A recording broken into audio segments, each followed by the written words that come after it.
Quantum physics पर ये है हमारा मुख्तसर जायजा।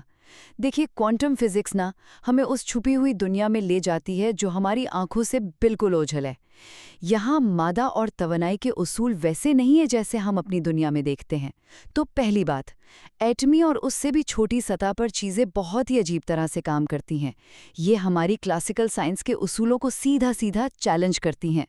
दूसरी बात ये कि इस दुनिया की कुछ खसूसियत तो और भी हैरानकुन है, जैसे कि एक ही ज़र्रा बेवक्त कई हालतों में मौजूद हो सकता है और तवानाई लहरों की तरह सफ़र करती है, जिससे खुद हकीकत ही गैर यकीनी हो जाती है। और आखिर में ये सिर्फ कोई थ्योरी नहीं है, ये कायनात के वो बुनियादी और सच पूछे तो पुरस्रार उसूल हैं जो हमें एटम से लेकर कहकशाओं तक हर चीज़ की साख्त को समझने में मदद देते हैं। तो मुख्तसरन, क्वांटम फिजिक्स हकीकत की गहरी तरीन साख्त को समझने का एक दरवाज़ा है।